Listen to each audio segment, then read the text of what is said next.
میرا تعلق وہابیہ فرقہ سے تھا، الحمدللہ ریورٹ ہو کے مسلمان ہوا ہوں. یہ صرف مسلمان، ٹھیک ہے اچھا لکھا ہے، مسلمان ہو بھی نہیں. میرا سوال یہ ہے کہ کیا شریعت سے کوئی ایسا نظام دیا ہے شریعت نے کہ مرنے والا قرآن بے شک نہ پڑھتا ہو مگر اس کے مرنے کے بعد لوگ 2-3 ہزار قرآن اس کے اکاؤنٹ میں ٹرانسفر کرتے ہیں؟ 2-3 ہزار اکاؤنٹ ٹرانسفر کرنے والے صحابہ اور اہل بیت بھی ہونا، اس کی آخرت میں کوئی فرق نہیں ڈال سکتے میرے بھائی. بخاری مسلم میں حدیث ہے، عبداللہ ابن ابی کا جنازہ نبی علیہ السلام نے پڑھایا، اپنا کرتا کفن کے طور پہ دیا، اپنا لعاب دہن اس کے منہ میں ڈالا تالیف قلب کے لیے، کیونکہ اس کا بیٹا صحابی تھا اور ابھی آپ کو اعلانیہ حکم نہیں آیا تھا. بظاہر وہ کلمہ گو تھا لیکن سب کو پتا تھا کہ یہ منافق ہے. قرآن میں سورہ توبہ میں آیات نازل ہوئی، آپ 70 دفعہ بھی استغفار کریں ہم ان کو معاف نہیں کریں گے. اور آندہ نہ آپ نے کسی کا جنازہ پڑھانا ہے نہ کسی کی قبر پہ جا کے کھڑے ہونا ہے جو منافقین ہے. تو سرکار اگر رسول اللہ کو یہ حکم دیا گیا تو آپ کے پڑھے ہوئے قرآن تو کوئی چیز ہی نہیں. ویسے تو خیر اصال ثواب میں قرآن تو آتا ہی نہیں، اصال ثواب کے 10 طریقے میری ویڈیو دیکھ لیں. جب ہم کہتے ہیں کہ فلاں صحابی نے اہل بیت کے ساتھ زیادتی کی تو کہتے ہیں کہ اللہ کو آنے والے دور کا پتہ تھا، قرآن میں آیا رضی اللہ عنہ سیما اور یار یہ تو پرانی باتیں ہو گئی ہیں. کلن والا میرا کلپ نہیں دیکھا تسی؟ کون سی چیز آپ کون سی کہاں جگہ لگا رہے ہیں؟ یہ رضی اللہ عنہ جب آیات نازل ہوئی ہیں نا، یہ صلح حدیبیہ کے موقع پہ نازل ہوئی ہیں، کیٹاگوریکلی نہیں ہے.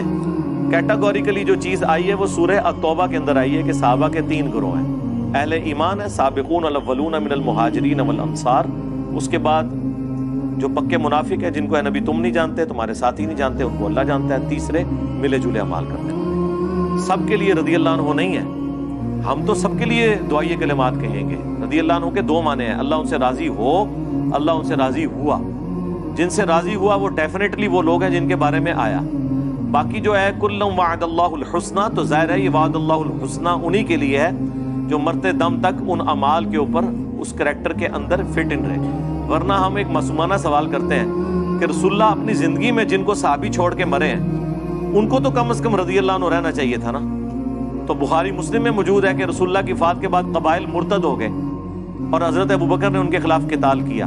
حضرت ابوبکر جن قبائل کے خلاف قتال کر رہے تھے رسول اللہ کی وفات کے بعد وہ مرتد ہو گئے، تو رسول اللہ کی زندگی میں وہ کیا تھے؟ صحابی. مسلمان نہیں کہنا آپ، کیونکہ آپ کا تو عقیدہ ہے جس نے ایک دفعہ بھی حضور کو ایک نظر دیکھا اور کلمہ پڑھ لیا تو وہ صحابی. کہتے ہیں نہیں جب وہ مرتد ہو گیا تو وہ صحابی نہیں رہا. یہ تو ہم سوال ہی نہیں کر رہے، آپ رخ بدل رہے ہیں. رسول اللہ نے جب آنکھیں بند کی ہیں تو ان کو صحابیت کے طور پہ چھوڑا یا نہیں چھوڑا؟ یہ بتائیں. صحابی کے طور پہ چھوڑا. حضور کی زندگی میں تو انہوں نے کفر نہیں کیا. اب جو بعد میں کر رہے ہیں تو وہ بریلوی دیوبندی اہل حدیث سے تو مرتد نہیں ہوئے، صحابیت سے ہوئے نا. انہی کے بارے میں بخاری مسلم میں ہے کہ میرے حوض کوثر پہ آئیں گے، میں ان کی شکلیں پہچان رہوں گا، میں کہوں گا اصحابی، تو میرے صاحب ہیں.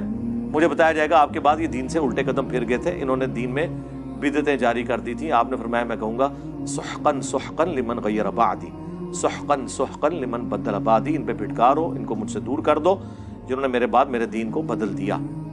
اور اس میں بخاری میں الفاظ ہیں، ابن عباس کہتے ہیں یہ وہ لوگ تھے جن سے حضرت ابوبکر نے پھر جنگ کی تھی. حضرت ابوبکر کو ایسے لوگوں سے جنگ کرنی پڑی جو نبی علیہ السلام کی وفات کے بعد مرتد ہو گئے، منکرین زکوٰۃ ہو گئے، مسلمہ کذاب کے ساتھ مل گئے. تو وہ کیا صاحب وہ رضی اللہ عنہ تھے؟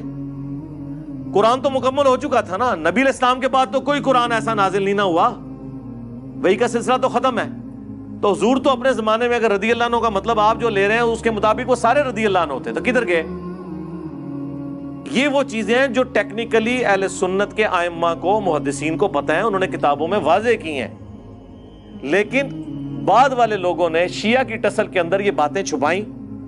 آج جب وہ پبلکلی حدیثیں باہر آنا شروع ہوئی، میری وجہ سے نہیں، نہ سوشل میڈیا کی وجہ سے.